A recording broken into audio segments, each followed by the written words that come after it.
Hello दोस्तों, आज हम जानेंगे विष्णुपुरी यानी कारण जगत में कौन सी आत्माएं रहती हैं। यह एक दिव्य निवास है, लेकिन यह ब्रह्मांड के अंदर है, जिसके भगवान की माया नामक ब्रह्मांडीय ऊर्जा द्वारा बनाया गया है। दूध का एक महासागर क्षीर सागर है, जिसको वैकुंठ लोक के रूप में भी जाना जाता है, जो कि दिव्य है। भगवान विष्णु और लक्ष्मी और अन्य दिव्य सहयोगी के साथ यहाँ निवास करते हैं। वैकुंठ में रहने वाली सभी प्राणी दिव्य होते हैं। विष्णु लोक में वायुमंडल में 50% परम तत्व है, अर्थात परम आकाश, परम वायु और परम अग्नि तत्व भी 50% है। यहाँ परम सुख होता है। राक्षस यहाँ प्रवेश नहीं कर सकते। जो आत्माएं अपने जीवन काल में विष्णु की निरंतर उपासना करती है, वो विष्णुपुरी में प्राप्त हो जाती है। विष्णुपुरी में एक गोले में राधा कृष्ण का एक रूप है, जहाँ रास लीला होती है और गोपियां यहाँ रहती हैं। जो भी राम और कृष्ण को विष्णु के अवतार मान के उपासना करते हैं और पूर्ण पवित्रता रखते हैं और सारे कर्म बंधन से मुक्त हो जाते हैं, वो विष्णुपुरी में आ जाए हैं और परम सुख का अनुभव करते हैं। विष्णु की आत्मा परम आकाश से बनी हुई है। कारण जगत को ही विष्णुपुरी कहते हैं।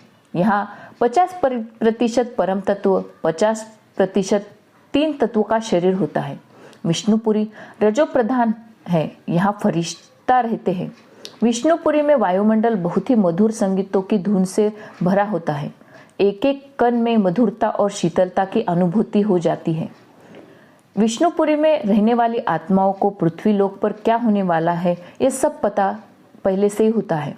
यहाँ पर कारण जगत वाली आत्माएं सूक्ष्म जगत वाली आत्माओं को दिशा देती है और मदद भी करती है। विष्णुपुरी में कारण शरीर का हिसाब पूरा खत्म करके ही आत्मा शिवपुरी जा सकती है। आगे हम जानेंगे शिवपुरी कहाँ है, शिवपुरी में कौन सी आत्माएं जा सकती है। शिवपुरी को महाकारण जगत भी कहा जाता है। यहाँ शिव शक्ति आकारी रूप में रहते हैं और वही सारे ब्रह्मांड को चलाते हैं।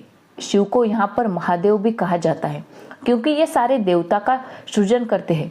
शक्ति को यहाँ पर आदि शक्ति कहा जाता है, क्योंकि उनकी शक्ति से हमारे ब्रह्मांड का परिचालन होता है।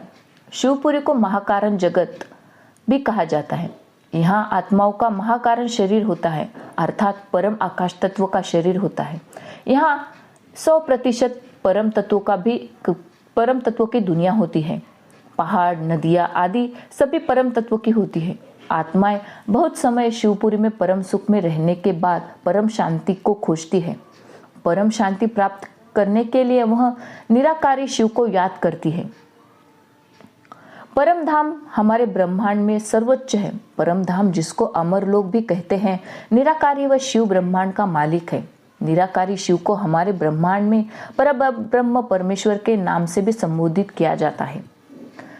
परम धाम में आत्मा भावातीत, कर्मातीत, निराकारी, कैवल्य, परम शांति और परम सुख की अवस्था में होती है। शिव के 3 रूप हैं, निराकारी, आकारी और सकारी। निराकारी शिव परम धाम में रहते हैं। आकारी शिव शिवपुरी में और साकारी शंकर महादेव हिमालय कैलाश में रहते हैं।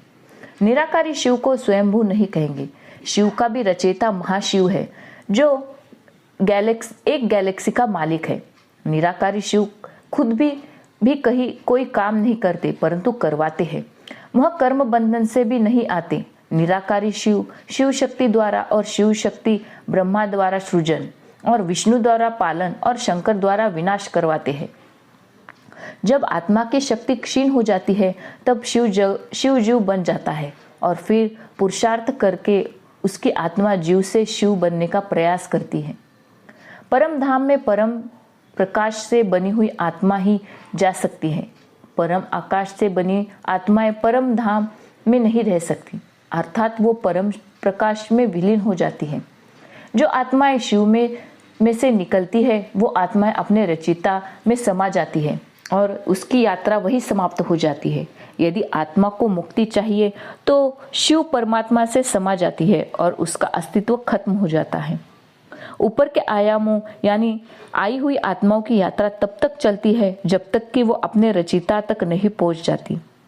गैलेक्सी या यूनिवर्स से आई हुई आत्माएं परम प्रकाश से बनी हुई हैं और वो परम धाम से ऊपर गैलेक्सी और यूनिवर्स तक जा सकती है।